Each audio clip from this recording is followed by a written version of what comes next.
ایسے اللہ پاک کا کہا جائے گا کہ کیا آپ نے لوگوں سے کہا تھا، اللہ تعالیٰ کہیں گے کہ نا مجھے اور میری ماں کو، اللہ کو چھوڑ کے مجھے اور میری ماں کو خدا بنا دو.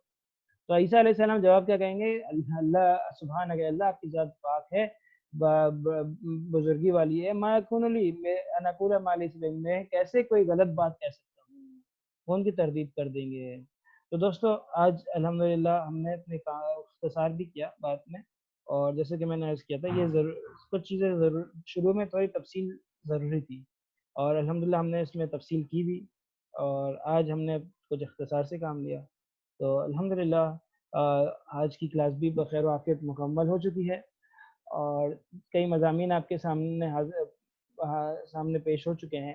کہاں سے یہ سلسلہ شروع ہوا، کیسے یہ چلا، سورہ فاتحہ کا مضمون کیا تھا، پھر سورہ بقرہ کے اندر ہم نے کن بنیادی باتوں کو لے کے بات کی، پھر آگے چلے تو سورہ آل عمران، پھر نساء کے اندر کن چیزوں کو لے کر چلے، غزوہ احد آئے، نساء کے غزوہ احد کے بعد کے مسائل آئے نساء کے اندر، اور غزوہ احد کے مسائل آئے آپ کے جو ہے آل عمران کے اندر. اس دوران اس کے ضمن میں کیا کیا چیزیں ہوئیں. ابھی خاندانی مسائل سے فارغ ہوئے تو جو ہے فوجداری کے نظام اور قوانین کی طرف آئے. سورہ مائدہ اس کے اندر اکثر آیتیں وہ ہیں جو بالکل آخر میں اتری ہیں، اور اس کے اندر جو باتیں لکھی ہوئی ہیں اگر کوئی اور آیت کے متصادم ہوتی ہے اسی وجہ ظاہر کے اعتبار سے، ورنہ آیتیں کوئی آپس میں ایک دوسرے سے تصادم نہیں کرتی. لیکن یہ ضرور ہے کہ کوئی آیتیں پہلے اتری پھر بعد میں وہ منسوخ ہو گئے اور دوسری آیتیں اتری. تو جیسے شراب کا حکم ہے، شراب پہلے کہا تھا کہ پہلے شراب کے بارے میں یہ نہیں بتایا کہ یہ حرام ہے، بولا کہ اس میں فائدہ بھی ہے اس میں نقصان بھی ہے. لوگوں کو ذہن بنا رہے تھے کہ بھائی یہ کوئی اچھی چیز نہیں ہے، لیکن اس میں دونوں چیزیں پائی جاتی ہیں. بعد میں جب ذہن پختہ ہو گیا، ایمان مضبوط ہوا، تو پھر کہا کہ جو ہے وہ تم نماز میں نہ آیا کرو، شراب پی کے نماز میں نہ آیا کرو. جیسے بولتے ہیں نا مسجد آتے ہوئے کوئی برا کام نہیں کیا. مسجد تو کہتے ہیں نماز پڑھتے ہو اور جھوٹ بولتے ہو، ایسا نہیں.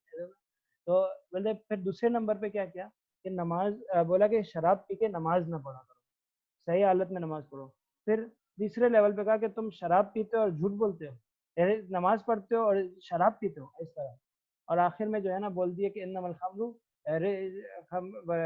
رجس من عمل الشیطان والمیسر، اور ساری چیزوں کا بتا دی کہ ساری چیزیں شیطان گندگی ہے، شیطانی کام ہے، اس سے جو ہے نا بچو.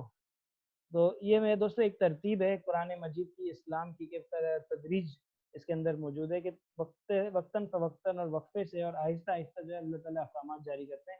ایک دم سے کسی کے اوپر کوئی چیز نافذ نہیں کرتے. ہمیں اس انداز کو، اس ترتیب کو سمجھنا چاہیے اپنے تبلیغی اعمال میں بھی، اپنے دعوتی طریقوں میں بھی. ہر ایک کو سوچنے کا موقع دینا چاہیے، اور اپنے ذہن سے جو ہے دین کو سمجھنے اور صحیح کام اپنانے کی توفیق کے لیے کوشش کرنی چاہیے. دباؤ ڈال کے آپ کسی سے بھی زیادہ کام نہیں لے سکتے، ہے نا. سامنے والے کا نظریہ بنانا ہوگا.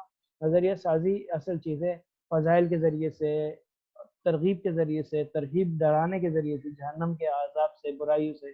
اور تو یہ ساری چیزیں ضروری ہیں. اس کا ہمیں صحیح اندازہ سورہ مکی مدنی صورت کے میلاب سے ہوتا ہے کہ کس طرح پہلے مکی صورتوں میں ہے ترغیب دے کے ایمان مضبوط کیا، پھر احکامات جاری ہوئے. احکامات بھی اس طرح جاری ہوئے کہ وقتاً پہلے یہ پھر یہ ایمانی لیول کو دیکھتے ہوئے جو ہے احکامات کا جو ہے نزول ہوتا رہا. تو یہ اس میں جو باتیں اس میں جو لکھی ہوئی ہیں یہ ناسخ ہیں، اور باقی کے اندر اگر کوئی بات ہو تو وہ منسوخ ہوگی. اس کا مرتبہ سورہ مائدہ کا آپ کو اس بات سے اندازہ ہو سکتا ہے. جو آخری جو سب سے احکامات کے حوالے سے اور اہم ترین جو آیت تھی جو آخری اتری، جو کہ حجۃ الوداع کے موقع پر ہوتی تھی، الیوم اکملت لکم دینکم، وہ اتمم کہ آج میں نے تمہیں اپنا دین مکمل کر دیا ہے، اپنی جو نعمت ہے وہ پوری کر دی ہے. وہ بھی وہ تقریباً آخری اور احکامات کے باب میں اس کے بعد آخری آیت ہے، یعنی اس کے بعد کوئی احکامات کے متعلق کوئی آیت نہیں اتری. تو یہ بالکل 90 اور اس کا حضور صلی اللہ علیہ وسلم کی وصال سے 90 دن پہلے تقریباً یہ والی آیت اتری. اس کے بعد جو بھی آیتیں اتری ہیں ان میں کوئی بھی احکامات سے منسلک نہ تھی. تو یہ اس سے آپ کو اس صورت کی اہمیت کا اندازہ ہوتا ہے. میری درخواست ہے آپ سے کہ آپ جو ہیں ضرور اب ایک کام کیجئے کہ جو آیت میں کیونکہ خلاصہ PDF کی شکل میں بھی بھیج رہا ہوں گروپ میں، آپ ضرور اس کا مطالعہ کریں، قرآن مجید میں اس کو کھول کر دیکھیں، ترجمہ پڑھیں. مسائل دینیہ کے اندر مفتیان کرام کی طرف رجوع کریں. مسائل دینیہ وہ باب نہیں ہے جس میں آپ جو ہے کہ اپنی خود اس میں آپ غور و خوض کر سکتے ہوں، اجازت نہیں ہے اس بات کی۔ ساتھ یہ بات بھی بتا دوں کہ قرآن مجید جو ہے اس میں ہمیشہ جمہور کا ساتھ دیں۔ کوئی اگر کوئی غلط راستے پہ کوئی اپنی انفرادی رائے اختیار کر رہا ہو کوئی شخص، اس کو کبھی فالو نہ کریں۔ اکثریت جس طرف علماء کرام کی ہو اور صلحاء کی ہو اس کو اختیار کریں، انشاءاللہ راہ راست پر پہنچ جائیں گے۔ اگر ہم بولیں کہ بھائی اس کی دلیل مضبوط لگ رہی ہے تو ہمیں ہم اس بات کا فیصلہ کرنے پر قادر نہیں ہیں کہ ہم کہیں گے اس کی دلیل مضبوط ہے اس کی دلیل کمزور ہے۔ ہمیں یہ پتہ ہے کہ جو دلیل دے رہا ہے وہ اپنی ذات میں یکتا ہے، اور ابھی جا کے اس نے اپنی شکل اختیار کی ہے۔ اس سے پہلے اس بات کا کوئی کہنے والے نہ سننے والے نہ تھے۔ جو کہنے والا ہے اس کے تقوی اور طہارت کو بھی آپ دیکھ کے اندازہ لگا سکتے ہیں۔ ایسے لوگوں سے دور رہیں اور اچھے نیک علماء صلحاء سے جو ہے تعلق جوڑیں، اور اس میں بھی جو اکثریت کی رائے ہو اس کو فالو کریں۔ یہ بات اگر کوئی کسی کے ساتھی کا کوئی سوال ہے تو پوچھ لیں، پھر ہم اپنی کلاس کو ختم کرتے ہیں۔ اور سوال جو ہے وہ گروپ میں ہی ہوگا، اور اس میں چیٹس میں ہی کریں تو اچھا ہے، ٹھیک ہے؟ سوال اب چیٹس کے ذریعے سے کسی نے جو بھی سوال کرنا ہے وہ کر لے۔